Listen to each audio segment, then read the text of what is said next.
players, but I like how the Grok just now can cancel out Feather Airstrike as well.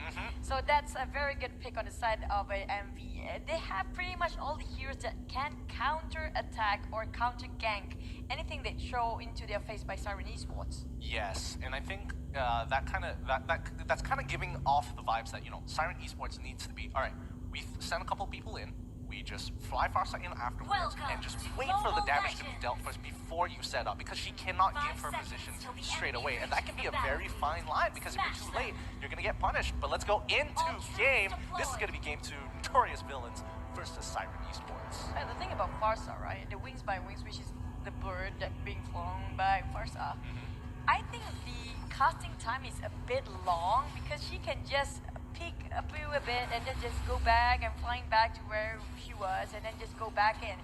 If only they nerf her a bit by shortening that, there's gonna be a troublesome. Developers, did you hear this?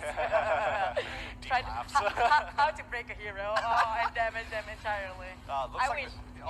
Looks like the enemy is going in for a very, very greedy dive. Sorry, not dive, invade here, but they have the Kufra. Doesn't seem too wrong. Nobody's level 2 just yet. They're gonna keep on going. Chen is, however, playing Bruno, and you don't want to mess with Bruno as they pull on back. The rest of SIREN Esports is just cleaning up house. They had a quicker rotation, quicker response to this, and Notorious Villains get punished for stepping foot in the jungle. That's a big punishment with 5 versus 4 just now. They're giving away a lot of experience on the side of Cho, which is played by at best. Yeah, there he goes. Another loss there. It seems like Baba Yaga is no stopping him. Cole is running away. They might get a bit of revenge by Lunos hallucinate getting the kills, but is it enough to punish back SIREN Esports just then? Yeah, what's really unfortunate is that they had the Retribution, A1, A2 had Retribution. She had to get really close to use the Retribution and immediately got punished for doing that, and now instantly Envy is like, okay, we gotta show dominance, we're gonna take one more out. A great Grok wall there, cutting him off, forcing him to use Flicker, and then still getting the kill afterwards. That's just value. Yeah, but a lot of KOs going on. They might want to go for the tower next, but I don't think it's possible with this early. If 4-man hit, then it's a possibility, but a bit too early. Until like minute 3, it's possible for them to get the towers, while the others on 2 on top. Jawhead is actually playing on the safe lane for MV. Yeah, he just has to sustain the lane. I mean, they want to accelerate Bruno as quickly as possible. He's got some great auto-attacking empowering options, and he wants to abuse it. And now that they're doing the same thing on top side, they're going to zone Jawhead out, trade lane objectives. Now they have 35 seconds to do something. And now only a straight in catches, great catch onto the guy. Sorry to cut you off. No, that's literally just dived in, ignoring and disrespecting the damage tower of tier 2 turret. They can just take it away like that, and they have been playing 1 and 4 formation all these while. There goes the Feather Airstrike trying to get A, B, C, D, E, and that's another C for him, and there's a way of Dragon going off for ambush, but it doesn't seem to help that much for the team. Looks like he took the D there. Death. Oh wait, hold up, Swan's in trouble, he has to get out of there. He ends up dying anyways. Unfortunately, the joke was too much for him to handle. He had to get on out of there, unfortunately. But I mean, this is looking like a more even game than what it was just now. You know, you're seeing SIREN Esports getting all the jitters out, getting all the rust it's off. not just even. All the players are a little bit more proactive based on the last game. Everybody's doing something. We're not waiting for a miracle to happen. And it seems like they're giving out everything that they've been taking in. For example, SIREN have been giving a lot of pressure on MV, but now they're giving it back. Look at that, MV trying to get A, B, C, D, E. Will it be a death? And no, I don't think so yet. Oh, the target wasn't supposed to be the export. They wanted to kill off Baba Yaga, and they found him. That's why I was like, why is Okolia jumping on the export? Oh, as he looked a little bit lower down. Yeah. He's distracted and delayed the movement of the S-Bot to actually help the rest of the team. While Chen is heavily farming, but on mid, they are still going for more, diving into the territory of a SIREN Esport, not having any fear or, hesitation at all. I mean, they're starting to hesitate back here. I mean, right now, A1, A2 has to get his damage out. Swan is trying to delay it as quickly as possible, trying to get him off of his hunter form. And now Kolia doesn't really take much damage as Kufra walks away like it was nothing, but luckily from both sides, SIREN Esports takes down one, coming out with no deaths, and that is already a big change from last game.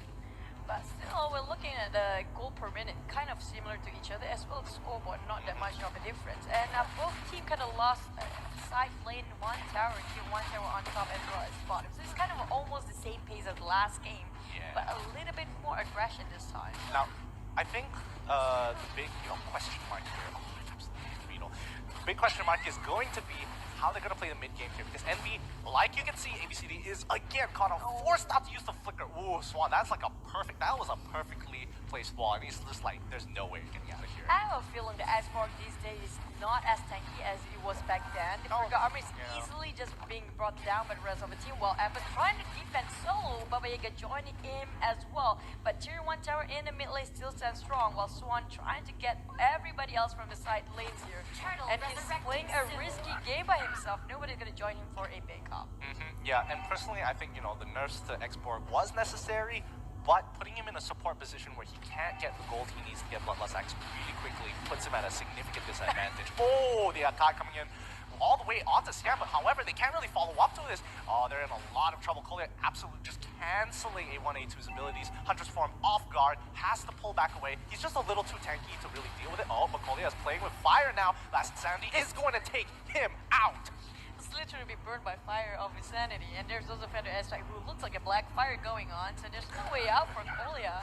Well, he's a mummy, he can like reborn again, so I guess it's fine. I'm telling you, Kolya's in your face. Literally, yeah.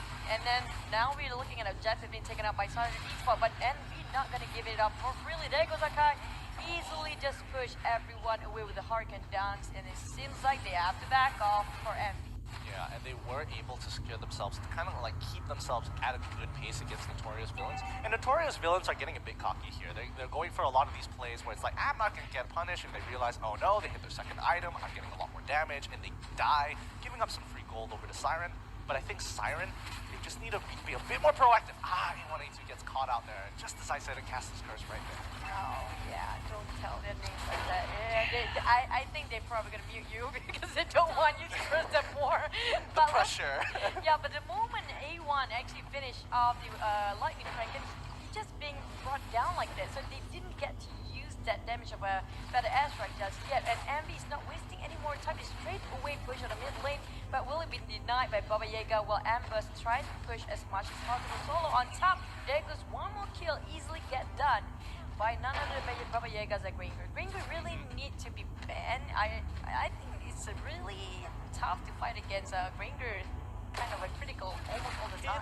It's tough, but it's really dependent on Envy's, support heroes to really like either, especially since you are playing both Grok as well as Kufra. Your job is to kind of like not only make sure Baba Yaga is kept under wraps, but as well as A1, A2 on the Farsa. So their jobs are actually particularly difficult in this particular draft. Like last draft, your Valeria, you just press 2 buttons, you're good. Here, Grok, you have to worry about your positioning, and ABCD once again get caught by the bouncing ball. Ooh, Kolya coming in with a big ultimate here, pushing them all the way back. They're kicking Swan. He's already got Swan dies instantaneously. Sian coming in from the back line, wanting to get a catch, doesn't actually get it. Luckily, Azura was there on the Akai to be like, nah, you're not getting it. Speaking about export, can you see how fast Furiga Armors went down just now? He didn't even get the chance to use Insanity. I think not even, probably just once or twice we've seen him throughout this game for Insanity. There's no way they're leaving out that Furiga Armor up all the way. Well, I think maybe Export gonna come in late instead of being an initiator for the team. I mean, a bit of a game changer, maybe? He's just damaged, man. He's a support. You're barely feeding him gold. He's just like a suffering child. He's just, give me food, please. I'll take anything. It sounds so sad. It is. That's what's so terrible about it. He's got Feast of Blood. He's literally got 4 stacks of Feast of Blood, and he wants to get the last stack, but he can't because he's so under-farmed and under-leveled. Oh, now he's trying to fight off Swan, which is not even having a scratch on him. Like, look at this. This is just sad. This is just so sad. Well, we're looking at a Chow with almost finished off. I think he finished already his VOD. Maybe a next item with another critical or something that's a bit tanky stuff for him. Well, on mid, they managed to get Giant just like less than 1 second. Yep, Abuse already straight away looking for an opportunity to attack, and they do get the punish. That's kind of the beauty of Cho here. He's always going to be relevant with that kind of hit. Yep, yeah, where Dragon is always useful in any ganks at all. And now pushing back the lady Siren, but Kola is denying right in your face, like you said. But they are backing off. It seems like they don't want to risk it for Siren because one mistake might cost them the whole game because it's always 0-1 and we won the first game. Yeah.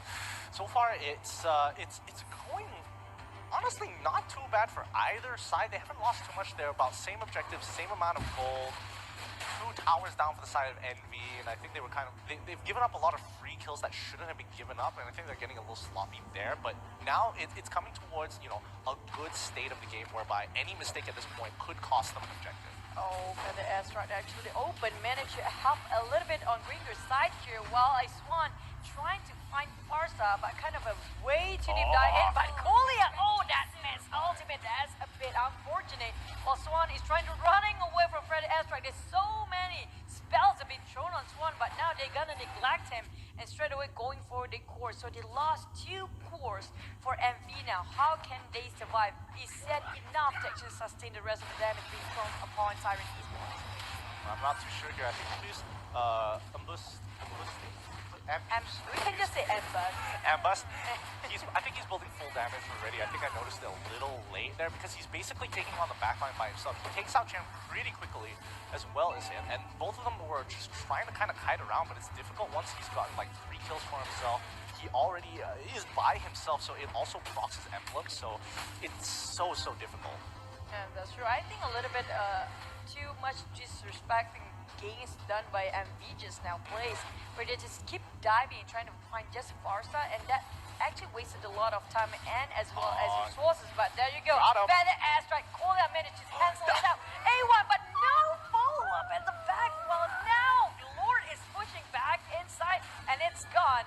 And it seems like Colia just gonna go back with a very little health left. Well, Feather Airstrike is opening once more. There goes 1 KO, but Immortality being swapped. Oh, Swan being popped out after Immortality and not gonna live the next day.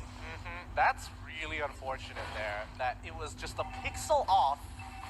Only was a pixel off, just the edge of the base of the tower, and it didn't get the stun. That just breaks my heart there. Colia is going to be the next to take a lot of damage from the Feather Strike. Because, again, he's got the side lane pushing for him. They got all their main targets. Chen cannot walk up, not with Azura just there, and gets completely zoned out the moment that Feather Airstrike starts coming through. Hallucinates, he's trying to turn this around, but again, Sea Charms are there for the win. MVP of this game, gotta give it.